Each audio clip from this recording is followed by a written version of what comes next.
Welcome to the NFC Championship Game on Fox, presented by Intuit TurboTax Live.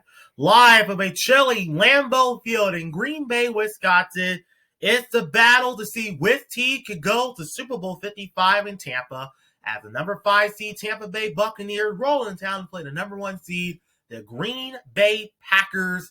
What a matchup this is going to be. You love Lambeau Field, especially when this month is on the line. The Tampa Bay Buccaneers in their first NFC Championship game since 2002. The Packers back in the NFC title game for the second straight year. And Lambeau Field will be hosting an NFC Championship game for the first time since the 2007 season. So here we go.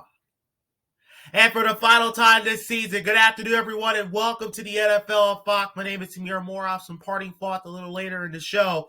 But we got Rodgers versus Brady. This is the big matchup that you've been hearing about in the news and the papers all week, and rightfully so, because Tom Brady and Aaron Rodgers have had memorable regular season classes. Now, these two are going to square off for the first time in a playoff game. It should have been a Super Bowl, but hey, this is the next best thing. An NFC Championship game. Tom Brady, winners of 6. Tom Brady, winners of 6 Super Bowls.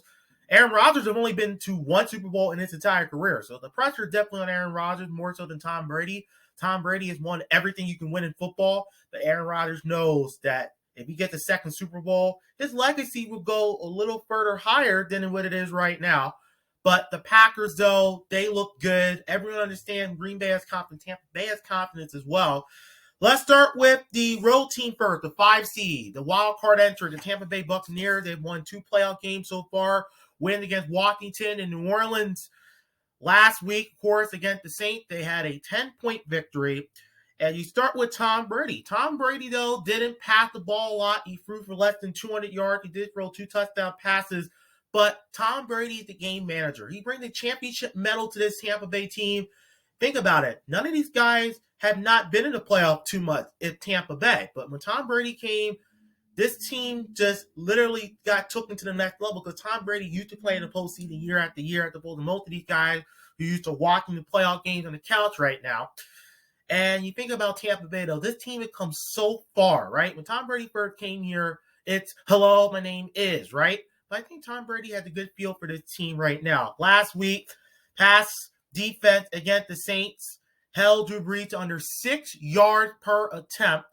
They only allowed Brees to throw 2 touchdowns. Drew Brees threw 3 picks. Obviously, Tampa Bay defense was flying around.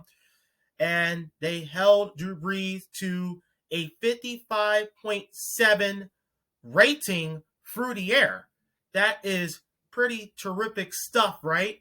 When you consider the fact that, I might be reading that wrong. Okay. Take this instead. Last weekend, Drew Brees, they only allowed Drew Brees to throw 1 touchdown, 3 picks, held him to a rating of 38.1. Disregard what I just said. You think about the Tampa Bay Buccaneers. This team, like we said before, they are pretty efficient. And Tom Brady, first year in Tampa after 20 years in New England, 40 touchdowns, 12 picks this year. Tom Brady, 14 conference championship, first one in the NFC. You look at Mike Evans this year, the wide receiver. He had a 1,000-yard season, which is good. He has 70 receptions and 13 touchdowns. You look at Rob Gronkowski, the tight end. He had 45 receptions this year, 620 per yard, and 7 touchdowns. Tampa Bay is in the top 10 in yards per game, yards per attempt, and touchdown. And this is the second time this season that Tampa Bay and Green Bay is squaring off. They squared off in Week 6 in mid-October. Tampa Bay won 38-10. That was the Packers' worst game of the season. And the pass rush, though, a 38% rate, which is 6th in the NFL for Tampa Bay. And Carlton Davis, who's likely going to be matched up against Devontae Adams. Let's see if Carlton Davis does a better job than Rams cornerback Jalen Ramsey did last week against Devontae Adams. Ramsey got cooked. But Carlton Davis, though, less than 88 rating allowed and 4 picks. So Carlton Davis knows his assignment, and we'll see how he does.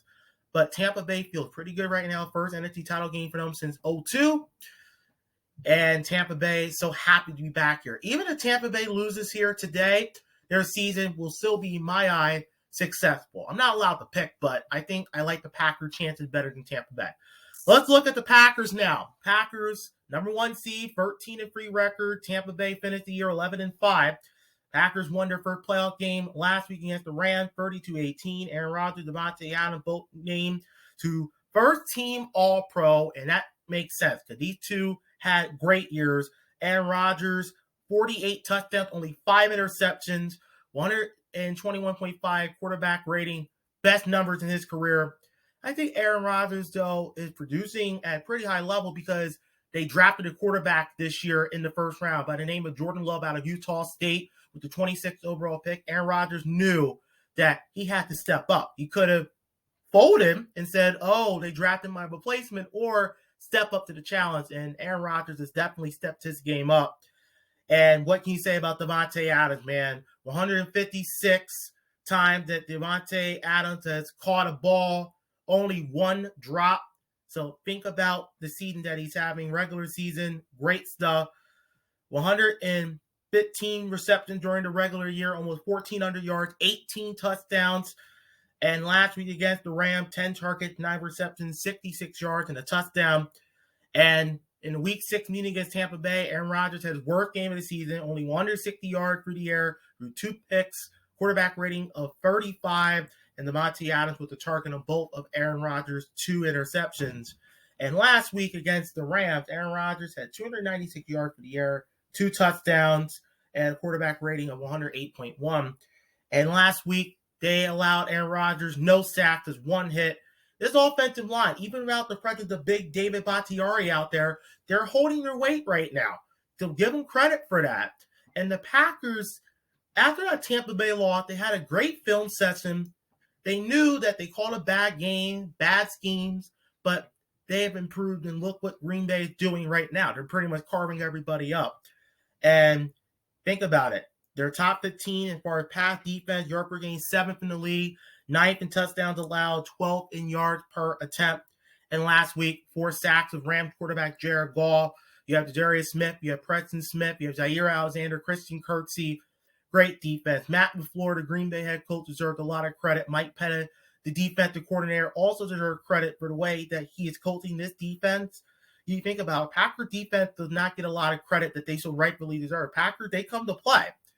And Aaron Rodgers had a boatload of weapons. We already talked about Davante Adams, but also Aaron Jones. You have Robert Tonyan. You have Marquez Valdez-Scantling. You got Jamal Williams, A.J. Dillon, the rookie out of Boston College. You have Alan Lazard, who's come on nicely. Alan Lazard, especially last week, he caught the game when he touched down and put the game out of reach. So Aaron Rodgers has weapons. Tom Brady has weapons. Antonio Brown will not be playing for the Bucs in this one, unfortunately. But you still got Ron Burkowski. You still have Mike Evans. You still have Chris Godwin. You still have Cameron Brate. You have rookie and Tyler Johnson and potentially Jaden Mickens. We'll see what action he gets in this one. I can tell you right now, I'm not sure Jalen Mickens is a rookie, but he's a young player that they like. I'll say that on him. But this matchup is very special. Everyone understands why. Tampa Bay, Green Bay, trip to Super Bowl 55 on the line.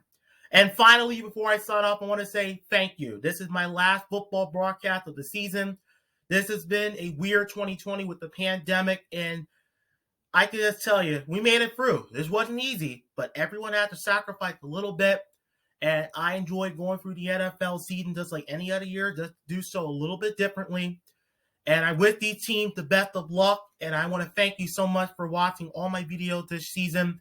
And hopefully next year, we can do it all again. So until next fall, this is Tamir Moore saying thanks so much for watching, and I'll see you next time.